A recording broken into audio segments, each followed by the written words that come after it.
Hello, everyone. My name is Mauro Tijirina. This is California Intercontinental University. This is Management 630 Business Logistics Theory and Practice. Profe- Professor is Dr. Wilson, and today is November 8th, 2020. So today's presentation is a business analysis on Walt Disney Company, international versus the domestic. The agenda for today will include a brief overview on the Walt Disney Company, its domestic and international strategies. How is it that they go about when entering foreign markets? A little bit about their joint ventures, its pros and its cons, strategy of operations, a conclusion, and some key takeaways.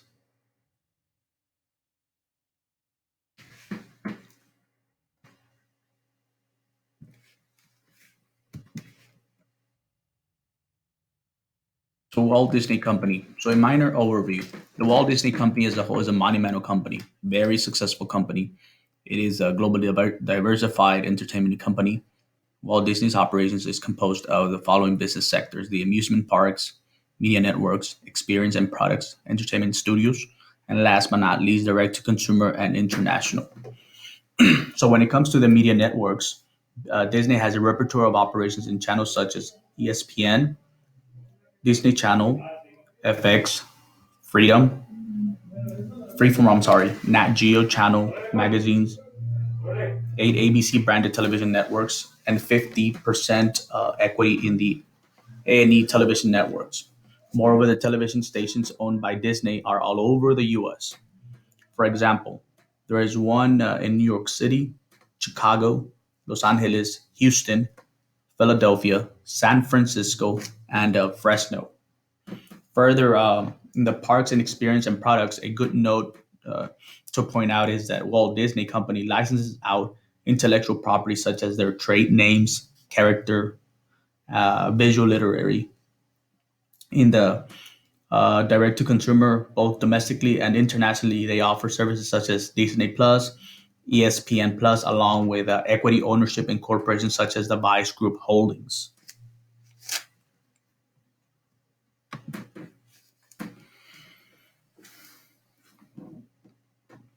It is composed again of various theme parks.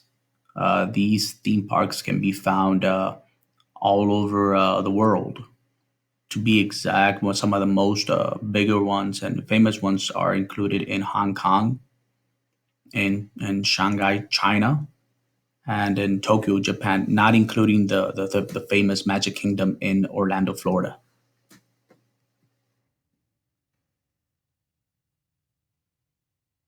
Disney's company finances. As you can see by our illustration, this is the 2019 annual report. All of it is in the millions except the share values. As you can see by the report, the Walt Disney Company is a very profitable company. You can safely state it is a very healthy company.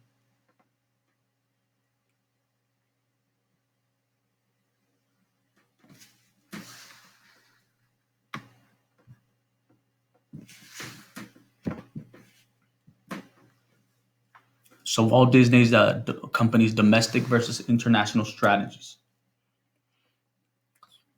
There are a repertoire of reasons why businesses decide to go global.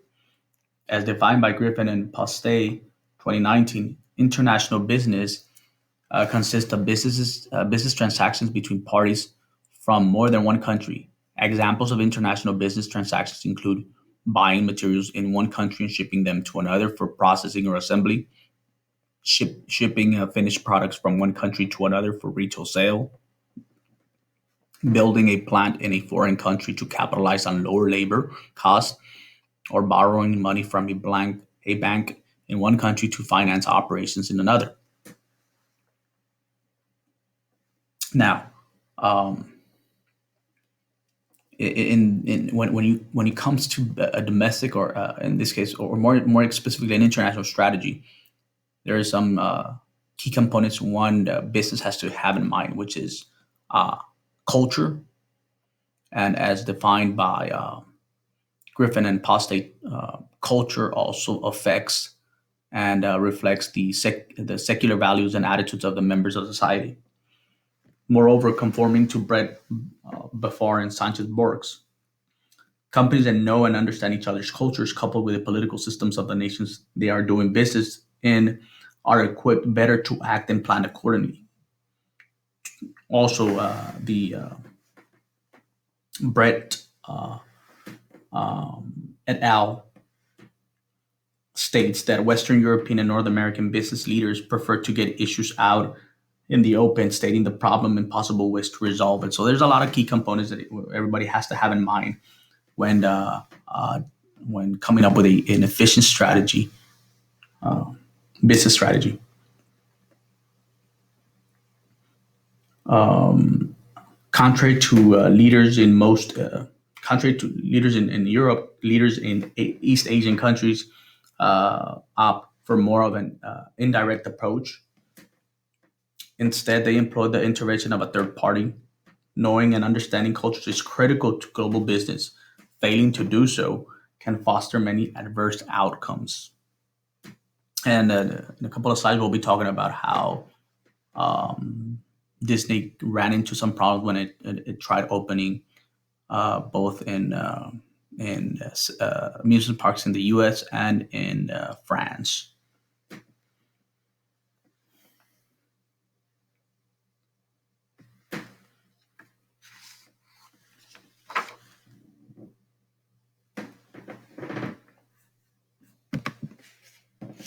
Walt Disney Company's domestic versus international strategies continue.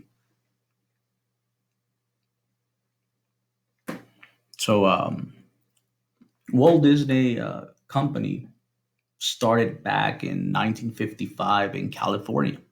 It's a very unique company, and they always had this kind of, at that time, a radical belief that they needed to uh, diversify. And today we know that companies that survive are companies that are innovative. So, eh, pursuant to Griffin and Postate 2015, business diversification operates in several different but fundamental related business industries, or markets at the same time. And that's what Disney has been very successful in doing. So, they not only have diversified, but they have differentiated themselves from the other amusement parks. Um, the first differentiation is a process of establishing that establishes and maintains image that the strategic business units, products, or service are fundamental unique from other. The cost of the cost leadership also plays a fundamental role. It is a process whose goal is to affect efficiency in procedures of operations as a way to decrease their cost even more than their competitors. And focus strategy. This is a type of strategy that it hones in on unique types of products for unique types of customer segments.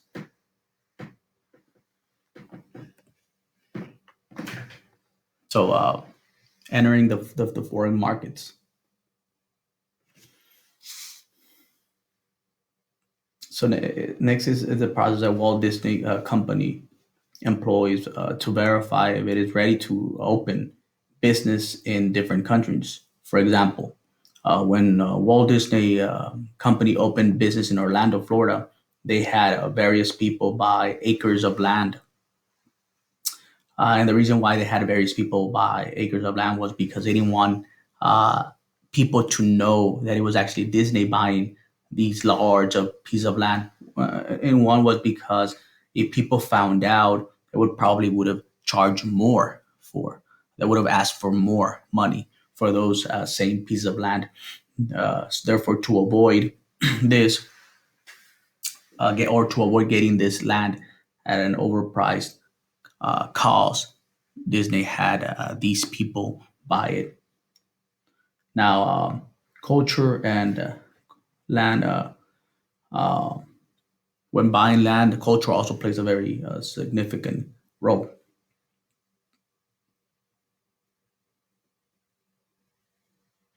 So for example, when Disney tried to do the same thing in France, as they did in Orlando, they had other people buy land so that the people of France did not know that they were the ones buying the land. Now, something unique about Disney is that they did the place that they chose to uh, to start their new amusement park. That town was very reserved, very traditional, and Disney was very advanced to innovative. It was just kind of the opposite of where we wanted to establish. So that brought a lot of cultural problems, as Disney did not fit into the culture of that town.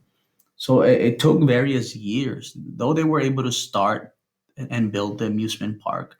It took various years for Disney to start generating some profits as a result of the fact that they miscalculated their strategy when they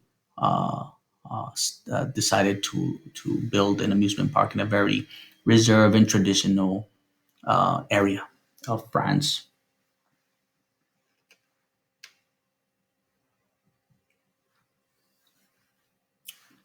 The next one,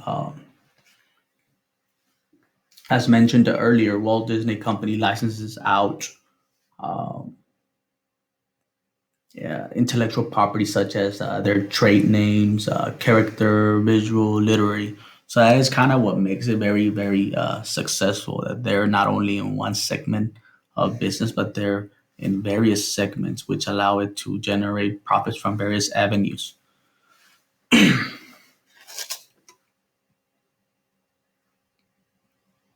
So the next component is the domestic Walt Disney's company's domestic and international strategies, its pros and its cons of joint ventures.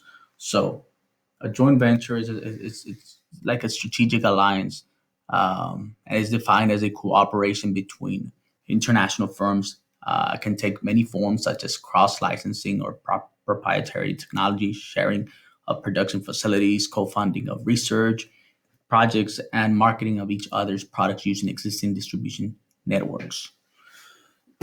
In line with the pamphlets 2018, the types of partnerships include joint venture, strategic alliance, minority investment, franchises licensing. So Disney uses partnership to their advantage. For example, they have a minority investment in the Euro Disney where they own 49% of the property that is there. In Hong Kong Disney Resort, they own 47%, and in Shanghai, they own 43%. They also do licensing and have media outlets all over the world, some of them being in Russia. So a pro would be an advantage, so which would be defined as an international business may realize four benefits from strategic alliance: ease of market entry, shared risk, shared knowledge and expertise, and synergy and competitive advantage. For example, a joint venture fosters access to more and sometimes better resources. These resources may include specialized staff and technology. Some bad things would be, like I mentioned earlier, culture clashing. The fact that if you don't understand the cultures, it can be the demise of a business, of an international business, as it has happened to various uh, famous corporations. For example, clash of cultures and management styles may foster poor cooperation and integration. Experts agree that people with different beliefs, tastes, and preferences may hinder an organization's overall goals and objectives. Now, an advantage or strategic alliance of a joint venture, like I mentioned, is that it eases enters into a market. For example, the knowledge uh, that the member from that country can bring can sometimes be unparalleled. And again, as mentioned, this can be knowledge in culture, technology, or synergy in competition. Walt Disney's company's domestic versus international strategies, operations strategy. One of the many issues for operations at a global scale is coming up with an effective strategy for the functional areas. For example, if you were to go into a strategic alliance with another company, you might find that they do not use the same financial systems, marketing systems, operational systems, human resource. Probably they have different rules, um, which might force you to have to use third-party software as a means of communication of information. These operations also include, as I mentioned, the marketing, the operation, the human resource. So there are a repertoire of factors that are involved in effective strategizing, business strategies.